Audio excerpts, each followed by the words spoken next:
İyi akşamlar Medya Haber izleyicileri. Rojava Kürdistan'dan sunduğumuz özel gündem programıyla tekrardan karşınızdayız. Bölgemizde sıcak gelişmeler yaşanmaya devam ediyor. Bir yandan 40 günlük bir savaşın ardından müzakere masasına oturan Amerika ve İran'ın sonuçsuz kalan ilk tur müzakereleri. Diğer yandan Suriye'de entegrasyon süreciyle beraber özellikle 29 Ocak anlaşması ardından bir çatışmasızlık ortamı ve normalleşme süreci ve aslında Suriye'nin demokratikleştirilmesi mücadelesi olarak tanımlayabileceğimiz bir entegrasyon süreci başlamış ve ilerlemeye devam ediyor ağır aksak da olsa. Geçtiğimiz hafta da bu çerçevede çok yoğun gelişmeler yaşandı. Bu akşam stüdyomuzda bulunan gazeteci arkadaşımız Rojbin Deniz'le beraber bu konuları değerlendireceğiz. Rojbin arkadaş, öncelikle hoş geldiniz yayınımıza. Hoş bulduk. Amerika-İran savaşı ve ardından müzakere süreciyle başlayalım istiyorum. Şimdi 40 günlük bir savaşın ardından dünya açısından da büyük bir etkisi olan bir savaştı. Anlaşma amacıyla işte müzakerelere başlandı İslamabad'da. Ve ilk oturum, ilk tur sonuçsuz dağıldı. Şimdi bu müzakere sürecini nasıl görmek gerekiyor? İlk turu başarısız kılan etkenler nelerdi? Bundan sonra müzakere turları devam eder mi? Ederse ne şekilde devam etme olasılığı var? Evet, aslında 3. Dünya Savaşı ekseninde yürüyen bu savaş gittikçe bölgenin hemen hemen hepsini içine alacak bir düzeye vardı. Öyle bir hal aldı ki aslında artık dünya ülkeleri de bu savaşa dahil oldu. Yani diplomatik açıdan dahil olanlar var, ne bileyim silah ya da cephane boyutuyla katılanlar var. Bir biçimde siyasi düelloya katılanlar var. Yani aslında herkes bir biçimde bu savaşın bir parçası oldu. 3. Dünya Savaşı dediğimiz işte Orta Doğu'da başlayan ve sonra işte gittikçe ilerleyen bir noktada şu an İran'ı merkezine almış ve biraz da onun üzerinden hesapları olan ülkelerin aslında meydanına dönüştü İran'daki savaş. Tabii ki bu savaşın başlangıcı İsrail ve Amerika ile başladı. Ama aslında İran'daki savaşı belki biraz da böyle görmek gerek. Yani 3. Dünya Savaşı'nın sonlarına doğru bir ilerleme var. Yani artık savaş ve dizayn iç içe yürüyor. Savaş ve dizaynın iç içe yürümesi biraz İran'ın nasıl biçim alacağı, onun yanında işte Irak'ın nasıl biçim alacağı, Suriye'nin ve tabii ki sonrasında Türkiye'nin nasıl biçim alacağıyla biraz iç içe yürüyen bir süreç. O açıdan sadece İran değil, yani aslında genel olarak bölgenin içinde olduğu bir gündem. Amerika İsrail'e başladı ama İran'da ayrışan bir şey oldu. Yani İngiltere aslında bu plana çok dahil gibi görünmüyor. İngiltere evet İran'ın zayıflaması taraftarı. İran'ın zayıflaması gerek ve bölgedeki o etkinliğini kırmak için bir siyaset yürütüyor. Yani en azından yani politik ve siyasi çizgisi biraz o minvalde görünüyor. Yani o noktada görünüyor. İran'ın daha çok İngiltere'nin İran için daha çok öngördüğü şey ne? Rejimin kalması ama zayıf bir rejimin. Yani biraz daha böyle kendi güdümünde, kendi elinde tutabileceği bir rejimin varlığı. Sahada İngiltere bunu Türkiye üzerinden daha çok yürütüyor. O açıdan Türkiye bu süreçte savaşa dahil olmadı. Biraz daha aslında işin diplomatik boyutuyla uğraştı. Yani ben işte arabulucu olabilirim, bu savaşı durdurabilirim ya da dengeyi oluşturabilirim gibi bir rol ve misyon biçti kendisine. Aslında bu rol ve misyonu İngiltere biraz Türkiye biçti gibi. Yani Türkiye o rolü İngiltere vermiş gibi oldu. O açıdan yani bu savaşa bu taraflar çok dahil olmadı ama alttan alta biraz daha böyle diplomasi ayağını oluşturmak isteyen, biraz daha işte ateşkesin gelişmesi için biraz daha zemin hazırlayan bir taraf oldular gibi görünüyor, aslında öyle bakmak gerek. İsrail ile Amerika'nın ise daha ortak bir şey vardı, hesapları vardı. Yani ilk etapta evet rejim gitmesin, rejim kalsın. Yani istediğini yapabilir. İşte radikal İslam mı, işte antidemokratik mi, bütün İran'daki halkları mı yok sayıyor, soykırımdan mı geçiriyor? Bu çok bizi ilgilendirmez. Sadece bize hizmette bulunan bir rejim olsun, biz bunu kabul ederiz, kabulümüzdür dediler. İsrail mesela açıklamaları bu yönlüydü. Fakat daha sonra artık bu hesapta da bazı ayrışmalar oldu. Yani İran'la İsrail arasındaki önce bir siyasi çatışma vardı. Daha sonra bu artık askeri bir çatışmaya dönüştü. İsrail en son bu konuda yani hesap ve fikirde de değişime gitti. Tümden İran'ı yok etme hesapları üzerinden bir savaş başladı. İşte bu son 40 günlük savaş biraz da bunun başlangıcıydı. Aslında bir işgal savaşı gibi de görünüyordu yani. Ya, Neredeyse evet. karadan operasyonlara başlayacaklardı. Evet yani işgal savaşı, evet işgal savaşı da diyebiliriz ama şimdi işgal deyince aslında her iki tarafın da bulunduğu yer hemen hemen aynı. Yani demokratik açıdan bakarsak ikisi de antidemokratik güçler. Halkların çıkarlarını düşünen boyutuyla da bakarsak hemen hemen aynı noktada duruyorlar. O açıdan aslında ikisi de işgalci güç yani Orta Doğu açısından. Evet ama İsrail'in hesapları İran için biraz daha farklı bir yöne kaydı. İran'ı tümden tasfiye etme, tümden yok etmek üzerinden bir siyaset yürütüldü. Ama bu 40 günlük savaşta mesela savaşın ilk dönemlerinde Şah'ı tekrar getirme var. Yani Pehlevi üzerinden tekrar bir hesap oldu. İran halkları buna karşı çıktı. Yani halkta, toplumda bunun bir karşılığı oluşmadı. Karşılık oluşmayınca Amerika ve İsrail bu konuda çekimser kaldı. Geri adım atmak zorunda kaldılar. Mesela hemen hemen savaşın son 20 gününde de aslında bu biraz daha baskın. Mesela o gündem artık yavaş yavaş düşürüldü yani o gündem kapatıldı. Sonraki gündemi de ne oldu İsrail'in? Tümden İran'ı tasfiye edip artık onun yerine farklı bir yönetimi çıkartmaktı. Ama işte şimdi İran'da köklü bir devlet yani bu 40 günlük savaşta elindeki bütün gücü kullandı. Arap ülkelerine, Körfez ülkelerine, işte İsrail'e, ne bileyim yani Amerika'nın bütün üslerine elindeki yani bütün var olan gücüyle bir yönelimi oldu. Şimdi sonuç olarak 2 haftalık ateşkes ilan edildi ve müzakere masası kuruldu. Şimdi bu müzakere masasına aslında giden maddeler mesela hem İran'ın sunduğu hem de Amerika'nın sunduğu işte anlaşma için sundukları metinlerde mesela hiçbirinde halkın çıkarları ya da işte İran'ı demokratikleştirmek açısından herhangi bir şey yok. Sadece ticari çıkarlar var. Aslında biraz da böyle sanki bu savaş sadece biraz ticari çıkarlar üzerinden kurgulanmış bir savaş gibi görünüyor. Ya da bu soruyu da aslında sorabiliriz yani. Orta Doğu'nun dizaynı acaba İsrail ve Amerika'nın sadece ticari ya da ekonomik çıkarları üzerinden mi geliştirilmeye çalışılıyor? Çünkü anlaşmaya bakıyorsun, maddelerine bakıyorsun, İran'ın da söyledikleri ve hakeza Amerika'nın da sundukları arasında yani halkın ya da halkın mesela bu son 40 gün içerisinde savaşta bir mağduriyet durumu oldu. Bununla bağlantılı hiçbir şey yok yani. Halkı düşünen ya da işte İran sistemini tümden değiştirip demokratikleştirmek açısından herhangi bir müzakere maddesi yok. Yani açıdan da tek ön koşul olarak öne sürülen daha fazla ticari yolların açılması, ekonomik altyapının korunması. Yani biraz daha çok biraz ekonomik ve ticari çıkarlar üzerinden kurgulanmış. Bu açıdan yani bu müzakere şu aşamada sonuç almadı. Öyle görünüyor. Yani yapılan açıklamalar bunu gösteriyor. Büyük bir ihtimal önümüzdeki günler tekrar bu savaş başlayacak ama aynı dozajda mı başlar ya da başka bir boyutta mı yürür belli olmaz. Çünkü Hürmüz Boğazı'nın kapalı olması yani en çok da Avrupa'yı çok derin bir ekonomik krizin içine çekti. Bir de var yani Trump'ın NATO için uyarıları var, açıklamaları var. NATO buna dahil olmazsa ben NATO'dan çekilirim diyor. Yani Amerika çekilir diyor. Şimdi Amerika'nın NATO'dan çekilmesi demek NATO'nun çökeceği anlamına gelir. Ki bu durumda artık Avrupa'nın da bir savunma kalkanı herhalde kalmaz. Şimdi bu durumda aslında Amerika'nın da etrafındaki güçleri savaşa çekme meyili çok fazla. İsrail'in bu konuda işte Arap ülkeler üzerinde bir baskısı var. İngiltere'nin ek olarak yürütmüş olduğu bir diplomasi var. O da kendisine bir taraf oluşturuyor.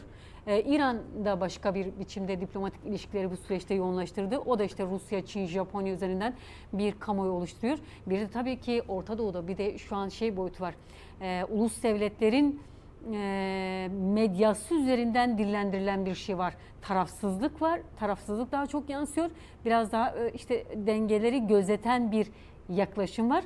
Ama işte bu devrimci kesimler var. Biraz daha halktan gelen seslerde de bunu görüyoruz. Biraz daha İran'ın yanında duran bir çizgi var.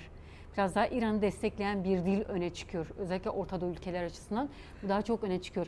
Aslında biraz da daha İsrail'e karşı bir pozisyon var. İşte Filistin, Gazze üzerinden İsrail'i ele alan ve İsrail'e karşı İran'ın yanında duran bir dil de şu an Orta Doğu'da Arap ülkelerinde biraz böyle medyaya yansıyan bir dil olarak öne çıkıyor. Şu durumda yani bütün taraflar kendisine destek arayışında. Müzakerelerin sonuç vermeyeceğini aslında herkes bir biçimde tahmin ediyordu. Çünkü çıta çok yüksek tutulmuştu. İran'da geri adım atmayacağını söylüyor. Amerika, İsrail'de geri adım atmayacağını söylüyor. O açıdan da şu an aslında şu ara süreçte bu diplomasi trafiği daha çok yoğunluk kazanacak. Ve eğer tekrar bir savaş başlarsa bu kez büyük bir ihtimal sadece Amerika, İsrail, İran savaşı olmayacak. Yani bütün bölgeye yayılan büyük bir savaşa dönüşme ihtimali var. Ona gelmeden önce aslında bu uzlaşı süreci için, yani mutabakatlar süreci için Kürt partileri ittifakının da bir açıklaması oldu. Onu nasıl değerlendirmek gerekir? Yani Kürtler mücadele edeceklerini söylüyorlar. Onlar demokratik İran taraftarı. Yani aslında biraz da üçüncü çizgiyi savunan tarafta duruyorlar. O açıdan aslında Kürtlerin bu savaşa katılmaması, bu savaşa dahil olmamaları çok olumlu.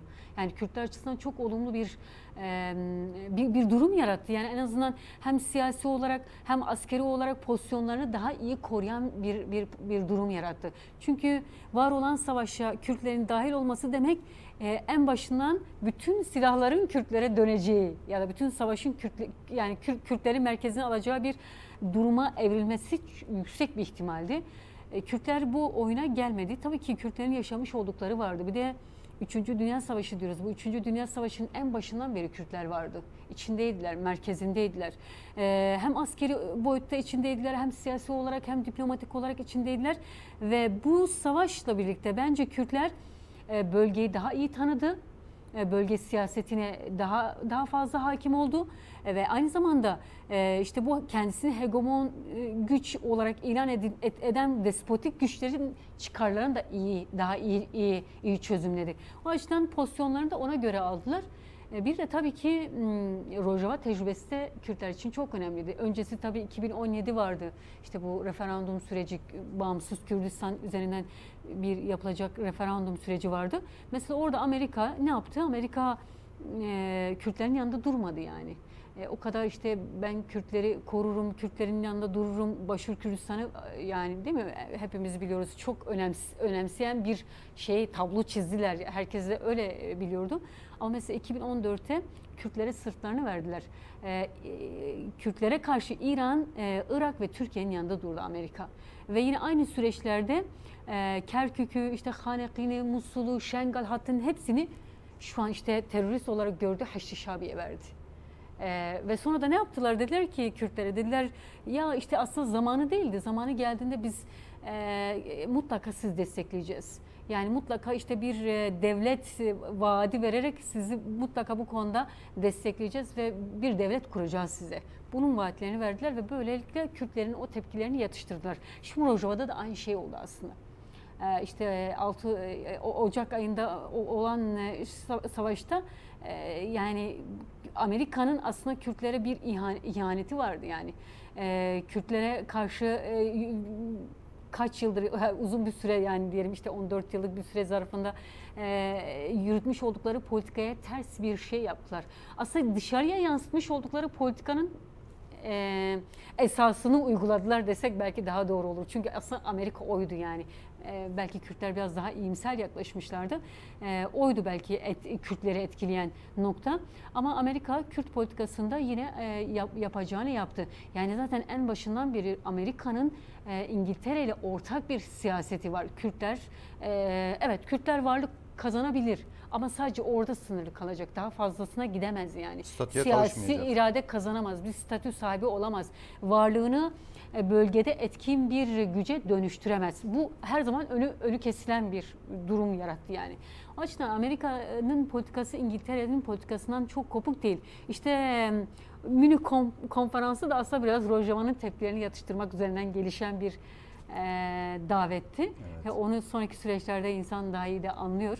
Evet. O süreçte de Kürtlerin Amerika'ya dönük bir yoğun tepkisi vardı. Ne yaptılar? Yatıştırmak için Rojava'nın temsilcilerini götürdüler, yani konferanstan kattılar.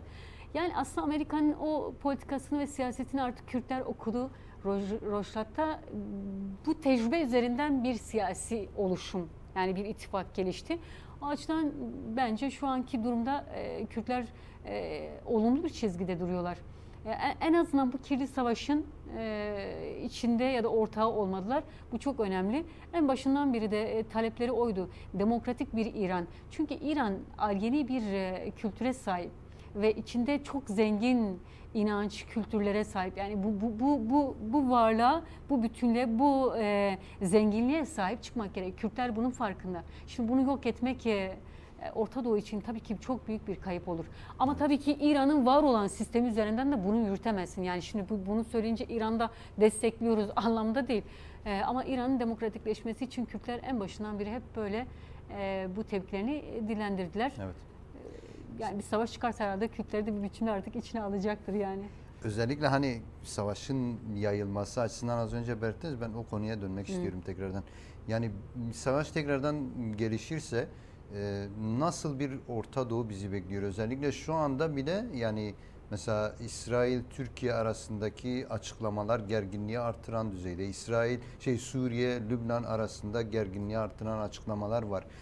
Az önce belirttiğiniz gibi özellikle İngiltere'nin bölgede Amerika ve İsrail yanında alternatif bir oluşum oluşturma veya işte bir blok oluşturma çabaları var Türkiye'yi de yanına alarak.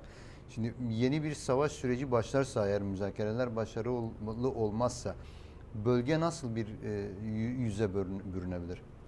Yani yıllardır hep takip ediyoruz, böyle silah endüstrisi çok fazla gelişti. Yani silah ticareti, silahlarını geliştirme, uçakları, füzeleri, ne bileyim yani buna benzer o savunma sanayi boyutuyla çok yoğun bir gelişim oldu aslında. Biraz da bütün ülkeleri, halkları yok edebilecek düzeyde silahlar geliştirildi. Şimdi evet, bir savaş gelişirse bu silahlar hepsi devreye girecek. Ve zaten şu durumda bile bakalım mesela Orta Doğu'ya. Orta Doğu zaten viran olmuş halde. Yani milyonlarca göçü var. Milyonlarca soykırımdan geçmiş insanlar var yani. Kadınlar yani bu boyut belki bunun en derin mağdurları. Şimdi yani Gazze gözümüzün önünde, yani binlerce kaybı var. Şimdi Kürdistan aynı öyle. O açıdan yani bir savaş tekrar gelişirse ve bütün bölge ülkelerini de içine alacağı bir düzeye varırsa, o zaman evet çok daha ağır olur. Bedelleri herkes açısından çok ağır olur. Herkes açısından. Göze alınır mı bilmiyorum. Çünkü göze alınması durumunda artık bu savaş sadece Orta Doğu'da kalmaz herhalde. Avrupa'ya da sıçrar. Çünkü işin içine artık Çin, Japonya, Rusya da dahil olur. Zaten şu durumda Rusya ile Ukrayna savaşı da tekrar körüklendi. Yani herkes içine dahil olur. Bilmiyorum yani, büyük bir ihtimal o düzeye vardırtmazlar. Çünkü herkes bunun zararını görecektir. Fakat bu savaş belki bazı coğrafyaları yok edebilir, belki bazı halkları yok edebilir, inançları yok edebilir. Zaten en başından beri bakın hep mesela izlenen yol bu yani. İşte birçok mesela kültüre saldırılar oldu.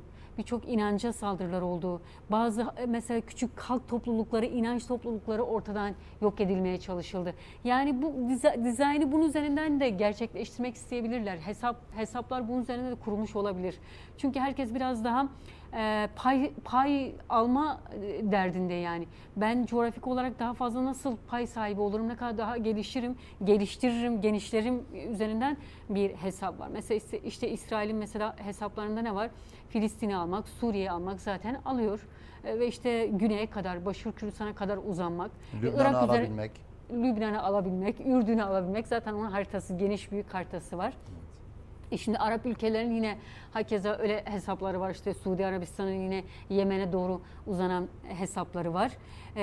Rusya'nın yine ortalığı üzerinde hesapları var. Böyle işte toprak kapma, bazı ülkeleri kendi egemenliğine alma siyaseti var. Amerika zaten bunu yapıyor. İngiltere zaten alttan alta diplomatik ilişkilerinde hiç durmadı yani. Bu trafik hep yoğundu. Bu süreçte de zaten hep yoğundu. Yani böyle herkes bir biçimde kendisine bir pay sahibi olmak istiyor. Artık bu savaş biraz da bu haliyle yürür herhalde. Bu hesapların içinde en fazla merak edilen de, yani daha öncesinde de biz bunu tartıştık ama yani İsrail-Türkiye çatışması gündem olabilir mi? Yani büyük ihtimal ben hep böyle düşünüyorum. Türkiye savaşı çok yakında. Çünkü Türkiye bence çok şeyin içine girdi. Yani Orta Doğu'nun belki bu düzeyde bu kadar yıkıma uğramasının altında Türkiye var yani. Mesela kaldırdığın her taşın altında mutlaka Türkiye çıkar. Libya'da Türkiye çıkıyor, Yemen'de Türkiye çıkıyor, Sudan'da Türkiye çıkıyor, Lübnan'da Türkiye çıkıyor, Suriye'de Türkiye. Yani hemen hemen her yerde. Çete yapılanmaların olduğu her yerde. Halka soykırımların gerçekleştiği bütün yerlerde mesela Türkiye var. Şimdi Türkiye bunun hesabını vermek zorunda. Yani bu kadar çok şeyi yapıp sadece yerinde izleyen pozisyonda ya da sadece işte sanki demokrasi getiren pozisyonda oturamaz yani. Duramaz da. O açıdan bu savaş bence en sonunda zaten Türkiye'ye uğrayacak. Türkiye de bunun farkında. Zaten bu son günlerde İsrail ile Türkiye'nin böyle bir karşılıklı bir çatışması var. Öyle görünüyor. Atışmaları var. Evet, atışmalar var. Bu tam olarak ne dönüşür bilmiyorum. Ama dediğim gibi yani İran konusunda Türkiye İngiltere ile hareket ediyor gibi ve büyük ihtimal İngiltere Türkiye'ye şu an pratik politikayı yürütme görevi vermiş olabilir. Çünkü Suriye'de de bunu görüyoruz şu an. Bunu vermiş olabilir. Ama tabii ki bir de Türkiye'nin İran korkusu da var. Çünkü komşular yani İran Arap ülkelerinin çoğuna vurdu. Yani Körfez ülkelerinin birçoğuna mesela vurdu ama Türkiye bunu açıktan yapmadı. Bir iki drone saldırısı, füze saldırıları oldu ama aslında bunlar tam olarak nasıl oldu konusu hala Neye karşıydı? evet değil, evet. Evet, hala net değil. Hala netleşmiş değil. Türkiye'de çok netleştirmek istemiyor. Çünkü netleşirse buna karşı bir cevap vermesi gerektiğini biliyor ya. O açıdan biraz da böyle şeye de bıraktı. Türkiye biraz İran korkusu da yaşıyor. Çünkü eğer İran Türkiye'ye karşı direkt bir silahlı şeye dönüşürse yani bir yönelimi olursa Türkiye büyük bir zarar görür. O açıdan biraz alttan alta da İran'la da bazı ilişkileri sürdürüyor gibi. Mesela bu sonlarda bir haber vardı işte HTŞ üzerinden Hizbullah'a silah satışı yapıldığına dönük, cephane gönderdiğine dönük bazı haberler vardı. Şimdi İsrail'in Türkiye'ye dönük kullanmış olduğu dile baktığımızda öyle görünüyor ki bu haberlerin gerçek olma ihtimali çok yüksek. Belli ki İsrail buna karşı öfkelenmiş. Çünkü yani İsrail Hizbullah'a, İran'a karşı saldırılarında her zaman Türkiye'yi yanında görmek istiyor. En azından şu durumda yani bu dönem açısından yanında görmek istiyor. Suriye'de de öyleydi. Ama şimdi öyle görünüyor ki yani Türkiye İsrail'le bu konuda karşı karşıya gelebilir. Yani aslında Türkiye bir çıkmaza da girebilir. İsrail, İngiltere ve İran arasında sıkışabilir.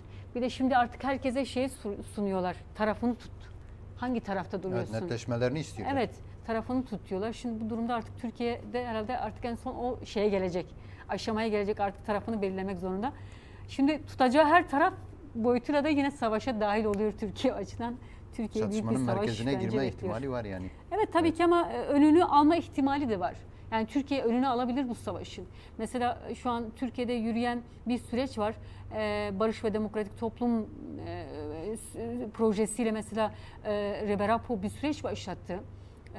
Reberapo'nun inisiyatifiyle gelişen bir süreçti. Çok olumlu adımlar da atıldı. Mesela Kürtler çok olumlu adımlar da attı. Aslında silahlı çatışma şeyini durdurup mesela demokratik entegrasyonu geliştirmenin stratejisini de geliştirdiler. Bence Türkiye için çok büyük bir avantaj. Türkiye bu konuda bir adım atarsa bu savaşı kendisinden uzaklaştırabilir. Ama atamazsa her halükarda o savaş Türkiye'yi bulacak diye düşünüyorum. Evet, aslında Önder Apo'nun yani Kuzey Kürdistan ve Türkiye için geliştirmeye çalıştığı proje en başta Suriye'de uygulanmaya konulmaya çalışıldı. Evet. Yani o savaşın önünü alarak Kürtler aslında kendi kazanımlarını biraz korumaya çalıştılar. Şimdi 29 Ocak anlaşması biraz onundu. Ben oraya gelmek istiyorum aslında. 29 Ocak anlaşmasıyla başlayan normalleşme süreci diyelim. Nasıl bir normalleşme var mı sahada? Şimdi esirler bırakılıyor, aileler yerlerine dönüyorlar, bazı bölgelere dönüyorlar, bazı bölgeler halen tartışma konusu, işte yansıyan haberler var, görüntüler var. Bu normalleşme süreci nasıl işliyor? Gerçekten devam ediyor mu? Bilmiyorum, buna normalleşme süreci diyebilir miyiz? Bence yani HETEŞ'e tabii ki bu sürecin esas içinde Türkiye yer alıyor. Artık bunu biliyoruz yani. Türkiye'nin açıklamaları zaten sürece, yani Suriye'deki sürece biraz yön veriyor. Bana göre Türkiye HETEŞ'i ortaklığında bu süreç biraz böyle uzatmalara oynanıyor. Çünkü esirlerin takası zaten bu anlaşma gereğince ilk atılması gereken adımlardan bir tanesiydi. Yani aslında sürecin en başından beri yapılması gerekenlerdi. Yine işte bu dönüşler, Afrin'dir, Serikani'dir, Grispi, bunlar zaten en başında yapılması gerekenlerdi. Şimdi mesela Türkiye bağlı çete grupları Afrin'de yer alıyor, Serikani'de yer alıyor, Grispi'de. Eğer bu konuda bir netlik olmuş olsaydı en başından beri oraları boşaltabilirlerdi. Yani biliyoruz, küçük ilçeler, yani oradaki çete gruplarını çıkartmak herhalde o kadar çok uzun bir zamanı almaz. Yani 1 ay, 2 aylık süreci almaz. Öyle bir niyetleri olmuş olsaydı, yani dürüstçe bir yaklaşımlar olmuş olsaydı, bu sürecin ilk haftasına orayı boşaltıp halkın geri dönüşlerini sağlayabilirlerdi. Ama bunu yapmadılar. Aslında bunlar teknik konulardı. Yani nasıl şey anlamda söylüyorum, yani teknik. Yani esas olarak Kürtlerin Şam'la ya da işte yeni Suriye ile entegrasyonunu kapsayan konular değil. Evet. Bunlar pratik politikada aslında uygulanması gereken ilk adımlardı. Ama bunları ne yaptı HTŞ? Uygulamadı. Uygulamadı ve zamana yayma durumu oldu. Zamana yayma durumu nasıl bir şey oluşturdu? Şimdi Kürtlerin gündemine esas olarak bunu yerleştirdiler. Esirler konusu, geri dönüşler konusu. Ama esas olarak Kürtlerin gündeminde başka konular vardı. Kürt kimliğinin tanınması, Kürtlerin statüsü vardı yani. Ama şimdi mesela biz hala esas konuya gelmedik. Mesela Suriye hala bence Suriye'de Kürtler konusunda hala esas gündeme gelinmiş değil yani. Şimdi bence HETEŞ şu an o gündemden kaçıyor. HETEŞ o gündemin açılmaması için bence çabalıyor yani. Peki bundaki hesabı nedir?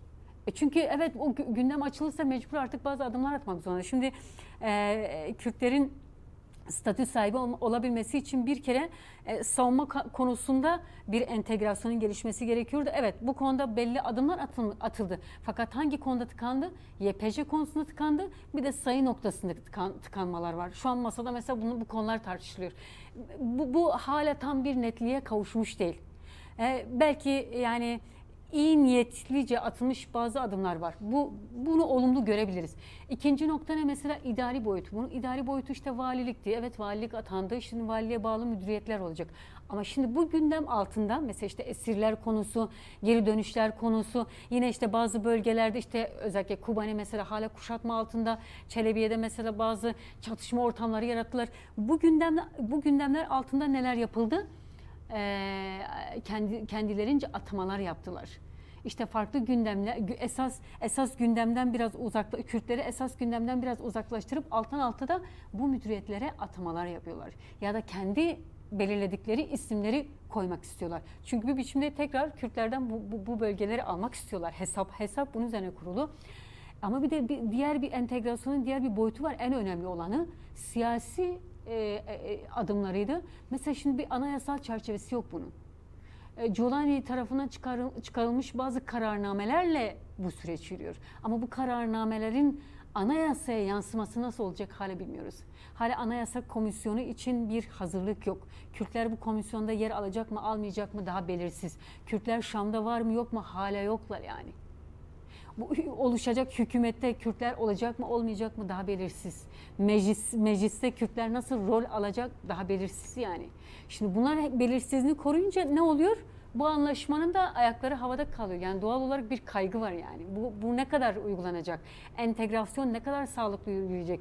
Ya da işte demokratik entegrasyona evrilebilir mi yani? Şimdi bunun üzerinde bence esas gündem hala oluşmuş değil. Zaten ben de o amaçla yani şimdi normalleşme süreci derken aslında o entegrasyon sürecine geçiş olması açısından yani bazı pratik teknik konuların aşılması gerekiyordu. Bu anlamıyla yani soruyu şu şekilde ben toparlayayım. Yani 29 Ocak anlaşması sonrası gerçekten entegrasyon süreci başlayabildi mi? Hani siz de tarif ettiniz ve hani entegrasyonu bu anlamıyla nasıl tanımlamak gerekiyor? Yani bence Çünkü halen o entegrasyon konuda süreci hala kafalarda soru işaretleri var yani. yani bu konuda atılmış olan adımlar var. Savunma alanında dedik işte Tugaylar oluştu, asayiş güçleri oluştu. YPJ konusunda şu an bir tıkanma var. YPJ'yi kabul etmeme durumları var. Ama tabii ki bu da kırmızı bir çizgi. Yani şimdi bunun üzerinde de çok ciddi tartışmalar var. Çok ciddi bir gündem var. Bu konuda atılması gereken bir adımın olması yani savunma alanının savunma hattını tamamlamak için bu adımların da atılması gerek. Şimdi bu nasıl bir adım? Yarım kalmış bir yarım kalmış bir adım. Yani entegrasyonun yarım kalmış hali oluyor. Şimdi idari boyutta da öyle. Tamamlanmış bir şey yok. Yani mesela şimdiye kadar bir valilik konusunda netleşme var. Onun dışında işte valiliğe bağlı müdüriyetlerde de bir eğitim ve bir de sağlık müdüriyetleri netleşti. Ama onun dışında herhangi yani diğer müdüriyetler hala net değil. Nasıl örgütlenecek, nasıl olacak, kimler olacak ya da bölge kendisini nasıl yerel demokrasi üzerinden örgütleyecek. Tam özerk yönetim evet yerel demokrasinin gelişimi için çok büyük bir zemin oluşturdu. Aslında tam bir yerel demokrasiydi. Şimdi bunun varlığını sürdürmesi nasıl olacak, varlığını nasıl sürdürecek? Bunun işte entegrasyon üzerinden ele alınması gerek. Bunlar hala tartışılmadı ya da çok ağır tartışılıyor bilmiyorum. Şimdi, yani Cumhurbaşkanlığı'nın çıkardığı bir şey vardı. Yani yerel yönetimlerin güçlendirilmesi boyutu. Evet, Bu valinin yetkilerini de arttırdılar bu konuda. Önemli bir yani işte bunlar hepsi kararnamelerle oluyor Eval Zınar. Yani bence çok yani kaygı uyandırıcı yaklaşımlar. Çünkü sonuçta karşımızdaki Colani yani diyor ya ben hani çok şey olduğumda öfkeli olduğumda bana Colani diyebilirsin çünkü her şey yapabilirim. Şimdi aslında çok da sırtını dayayamıyorsun yani. Yalanlar üzerine kurulu bir sistem var şu an Suriye'de. Bu anlamıyla entegrasyon sadece hani devletten bekleyen bir tutum ortaya çıkmıyor mu? Yani benim gözlemlediğim kadarıyla diyeyim. Böyle bir yaklaşım ortaya çıkmıyor mu? Hani sanki tamam biz devletle anlaştık, devletle entegrasyon yapacağız ama işte bunun devlet tarafından şunun yapılması gerekiyor gibi bir yaklaşım ortaya çıkmıyor mu? Mesela özellikle Kürtler açısından, özerk yönetim açısından, işte buradaki belediyeler açısından, buradaki sivil toplum kuruluşları açısından bugüne kadar 15 yıldır Rojava'yı yürüten sosyal yapılanma, idari yapılanmanın yapması gerekenler ne? Yani şimdi evet o konuda zaten bir kurulu sistem var yürüyor yani. Şimdi özel yönetim hali sistemini burada yürütüyor. Ama entegrasyon açısından atılacak adımlar devletle bir iç içeliği geliştiriyor. Yani aslında şey formülü var ya işte devlet artı demokrasi formülü. Bunun işlemesi gerek. İşte bu konuda karşılıklı iki anlayışın gelişmesi gerek. Bu konuda bir tıkatan yaklaşım var. Şimdi Kürt tarafı adımlarını atıyor ama devlet bu konuda hep tıkatıcı yaklaşımlarda bulunuyor. Yani mesela işte bir müdüriyet belirlenecek. Geçen bir ortamda bunun sohbeti olmuştu. Sorduk yani niye bu kadar ağır ilerliyor? Diyor mesela biz isimler öneriyoruz müdüriyetler için. Bir isim listesi sunuyoruz. Yani her şeyde onay merci üzerinden gelişiyor. Diyor mesela bu isimlerde diyor biz bu isimleri kabul etmiyoruz. Gidin başka isimler. Yani işte mesela müdüriyetler için belirlenen isimler var. Bir de yardımcılar için belirlenen isimler var. Gidiyor mesela yardımcı için belirlenen kişiyi alıyor müdür yapıyor. Yani böyle bir yaklaşım var. Her şeyi ters yüz eden, tıkatan, biraz böyle kendisine göre yaklaşan yani aslında biraz da içten içe böyle zamana yayıp biraz bezdirmek isteyen, biraz böyle süreci dağıtmak isteyen bir yaklaşım var. Yani bu devlet tarafından, devlet diyoruz da aslında çok devlet de yok ama yani şimdi var olan Suriye, işte var olan Şam geçici yönetimi böyle bir yaklaşım sergiliyor. Şimdi böyle olunca adımlar atılmıyor yani. Devletle atılması gereken adımlar atılmıyor. Ne kalıyor? Var olan özel sistemin kendisi yürütmesi kalıyor. Zaten bu bir biçimde kendisini yürütüyor yine. Mesela Çelebi bence iyi bir örnekti. Hani Çelebi'ye de bir belediye başkanı atandı ama halkın tepkisi bunu engelledi. Bir geri adım atmak zorunda kaldılar. Sonra özerk yönetim daha önce işte seçilmiş, işte belirlenmiş bazı özerk yönetimde yer almış yetkiliyi belediye başkanı olarak tayin etti. Bence Ya- böylesi toplumsal Yani mücadele, mücadeleler. zaten Evet. mücadele. Bundan sonra artık biraz da bu mücadeleler belirleyecek. Yani aslında işte evet deniliyor ya demokratik Suriye'nin inşası. Aslında entegrasyon bunu geliştirecek. Demokratik Suriye'nin inşasını geliştirecek. Artık bu biraz mücadeleyle olacak. Yani bu mücadele tabii ki zamana yayılabilir ya da istenilen düzeyde olmayabilir ya da her iki tarafı da memnun etmeyecek düzeyde de olabilir yani. Ama her halükarda esas olması gereken şey ne? Kürtlerin varlıklarının kabul edilmesidir. Yani Kürtler Suriye'nin ortaklarıdır. Suriye'nin bir parçasıdır ve bunun böyle kabul edilmesidir. Bu çok önemli bir nokta. Ve bir ikinci nokta da kadın konusudur. Çünkü özerk yönetim Suriye'de bir fark oluşturdu. Yani kadın çizgisi benim kırmızı çizgimdir diyor. Ve tabii ki bir toplumun demokratikleşebilmesi için, bir devletin kendisini demokratik olarak tanımlayabilmesi için kadına yaklaşımı ve kadın politikasına kesinlikle demokratik olması gerekiyor. Ben de tam onu soracaktım. Yani özellikle Evet. şimdi Rojava devrimi kadın devrimi olarak Evet. tanımlanıyor. Ve o geleneği yani yarattı Rojava'da, o gelenek oturdu yani. Şimdi mesela şu anda entegrasyon süreci olarak tanımlanan süreçte hem YPG'nin varlığının bu kadar tartışma konusu olması hem de mesela birçok alanda Özgürlük Hareketi mesela eş başkanlık sistemini fiili olarak yürütüyor. Az önce siz de belirttiniz yani mesela isimler sunuluyor. Ben de mesela bazı arkadaşlarla tartıştım. Şunu söylüyorlar mesela özellikle 3 kişi sunuyoruz. İkisi kadın, biri erkek. Özellikle gidip erkeği seçiyorlar. Erkeği seçiyorlar, evet. Ama buna karşı bir tedbir alınamaz mı? Yani mesela fiili bir eş başkanlık sistemi. Mesela Çelebi'de bir eş başkanlık atanamaz mıydı örneğin? Veya başka Türkiye'de şu an alanlarda. sistem öyle yürüyor. DEM Parti değil mi? Evet, Artık evet. mesela ilk başta Türkiye bunu çok kabul etmemişti. Ama şimdi mesela bakın görüşmelerde bile eş başkanlar deniliyor artık, yani medya dilinde bile artık bu söyleniyor. Yani tabii ki bunlar mücadeleyle olacak. Özel yönetim eş başkanlık sistemi üzerinden yürüdü.